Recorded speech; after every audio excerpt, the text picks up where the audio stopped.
Okay, ladies, we need to chat. I have had conversations with so many women who say the same thing, that they are not going to buy a house until they get married. When I ask why, the answer is always around the same kind of thing. A man is not going to want to move into my house. And this kind of response just completely disregards all the different options of what could happen besides future husband moving into this house. Quick sis, stop, sir. All the reasonable, quick sis, please.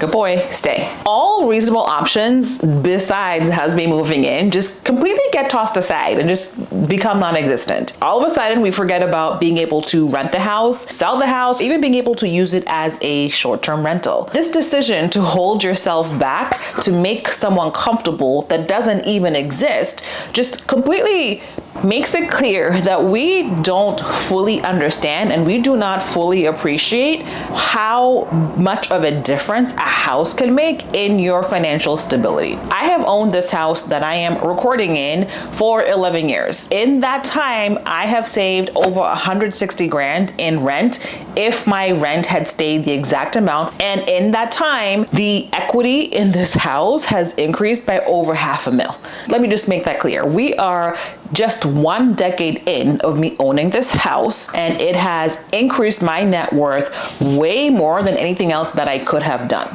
And I have many more years to come, inshallah. So why would I not take an opportunity to become financially stable just in case someone that I meet is going to be uncomfortable that I have my own place and that I have my own money? Let me know in the comments, would you be willing to sacrifice $500,000 because you're waiting for a dude?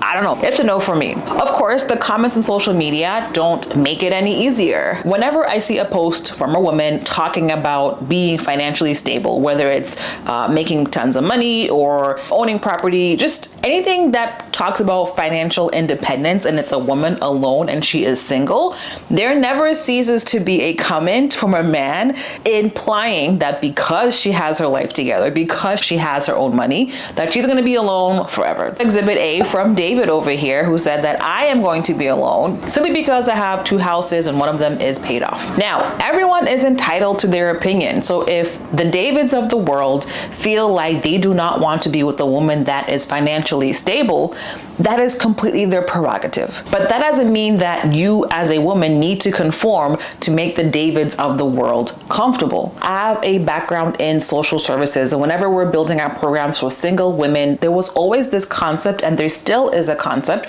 that women stay in situations that are dangerous or situations that are not the best for them when they do not have financial means to exit. So when they are financially dependent on a man, they have less control over their decisions and they stay in situations that they do not want to be.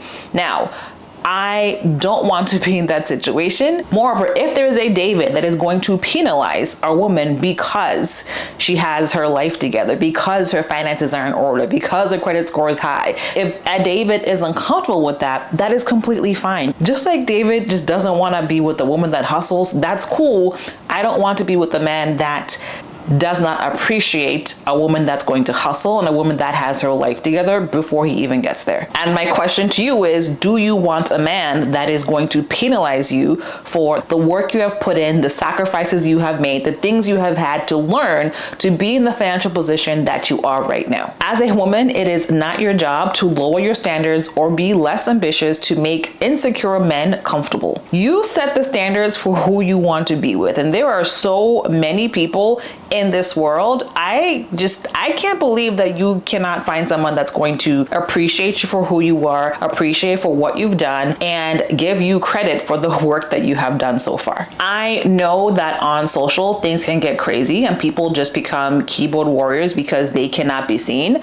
But if you are the person that sees these comments and you get bothered, if you are the person that sees these comments and you think, okay, I shouldn't buy a house, or I shouldn't be investing, or I need to wait till I get married, I'm here to tell you to cut that out. Unless, of course, you want to be in that statistic where you are caged in a situation that you don't want to be in because you have no way out, because you didn't take the responsibility for yourself to go ahead and start investing while you were still single. Sis, fight the urge to dim your light. Do not let these internet trolls gaslight you into thinking that because you have your money together, there is something wrong with you. I, for one, think it's a blessing if having your shit together allows you to repel the exact man that you do not want and only keeps the people around that in fact appreciate where you are. But of course, your subconscious is going to be whispering to you and telling you to play it safe. It's going to tell you to do the comfortable thing because your subconscious wants to protect you. But girl, you have to win the battle. Don't let your subconscious trick you into not doing what you want to do because you were waiting for a man. There are two different options. Option one is to buy your house before you get married, which means you save thousands of dollars of rent, you build equity in your house that you own, you get incredible tax deductions, you pay less taxes because of this house, you can paint your walls any color that you like. This is a big deal for me because my mom never let me do that growing up, and you get to repel the Davids from your dating pool. Option two is to wait and buy your first house after you're married. The good thing is you have more buying power because now you potentially have two incomes,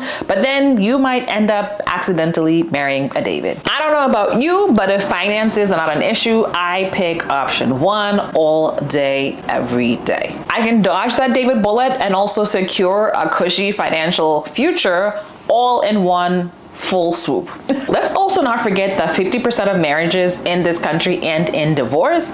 And what if you never get married? Are we going to ignore all of this and make the Davids of the world comfortable and wait to get married to buy our first houses? For me, it's a hard pass. It's a hard no. I am currently on house number 2. I am probably buying house number 3 and house number 4 next year. And I'm still single and I don't care what David says. What do you think? Do you think that buying a house while you're single reduces your chances of getting married? Let me know in the comments. I do think there's a specific type of house that is very beneficial for single women in terms of building wealth quickly. Make sure you check out this video right here to know exactly what type of house that is. I'll see you there.